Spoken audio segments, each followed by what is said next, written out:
Mother Teresa school द्वारा चालू किए गए ऑनलाइन क्लास में सभी विद्यार्थियों का स्वागत है। कक्षा 8 विषय संस्कृत है।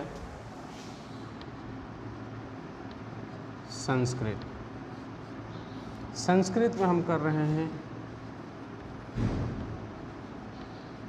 अशुद्धि संशोधनम।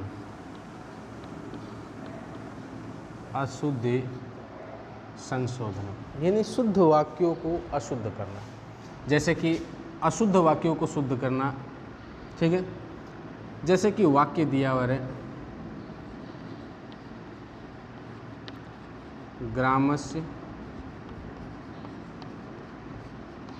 परितः वृक्षाः सन्ति। अब ये दे दिया गया, इसमें अब अशुद्ध क्या है शुद्ध क्या है ये हमें पहचान करना है। तो आपको एक बात ध्यान रखना है, कारक यदि आता है ना तो बहुत सरलता से हम कर लेंगे। अब यहाँ पे देखिए परित शब्द है, कारक कहता है, पहले देखिए कारक कहता है, नियम बताते रहूँगा। परित शब्द से योग है, परित शब्द से योग है, यानी परित शब्द के योग में द्वितीया विभक्ति भवति। द्वितीया विभक्ति भवति। ये कारक कहता है कि परित शब्द के योग में क्या होता है, द्वितीय विभक्ति होता है। अब यहाँ पे परित शब्द आया हुआ है, इससे पहले आप ध्यान से देखें तो यहाँ पे षष्ठी विभक्ति का प्रयोग किया गया है।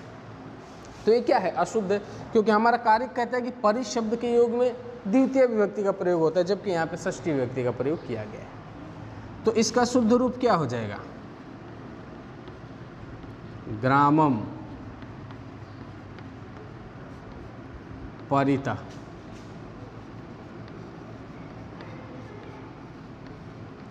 वृक्षाः सन्ति। ग्रामम परितः वृक्षाः सन्ति, यानी गांव के चारों ओर क्या है, पेड़ है। ठीक है, अब दूसरा उदाहरण लेते हैं, पहला उदाहरण कर लिए। ठीक है, ये हो गया ग्रामस्य परितः। अब उसके बाद में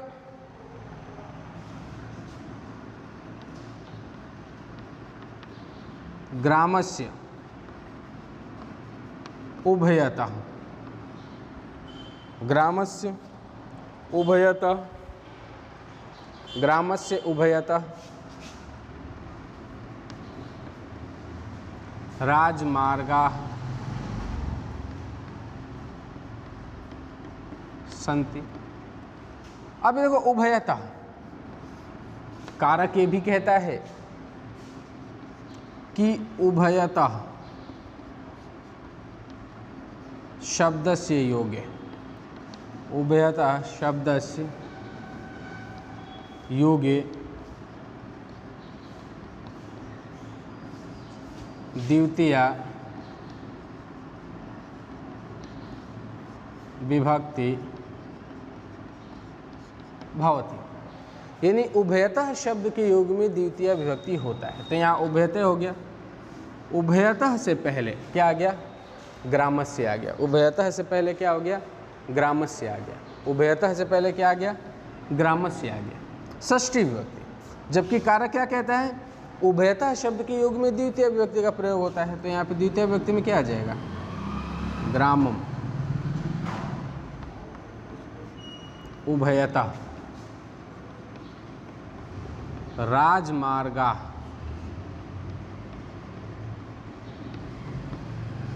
सन्ति। यानी गांव के दोनों तरफ क्या है, राजमार्ग है। गांव के दोनों तरफ क्या है, राजमार्ग है। ठीक है, नंबर 3 पे दे दिया जाए,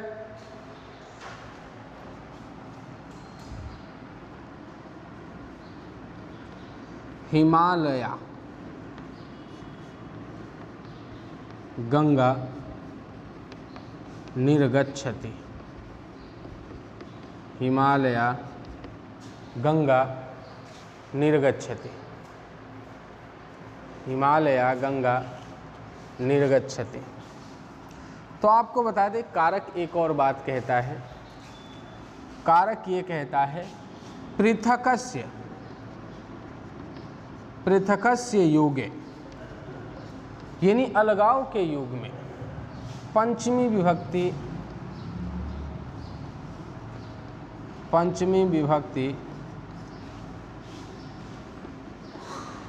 भवति, यानी अलगाव के युग में क्या होता है, पंचमी विभक्ति होता है।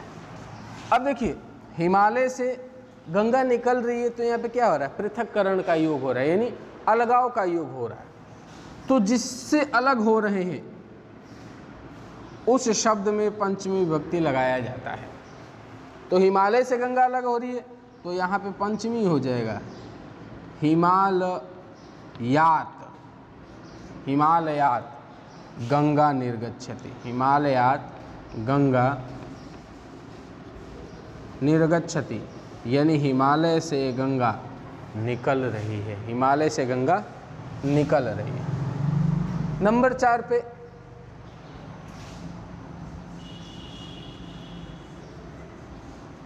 वृक्षम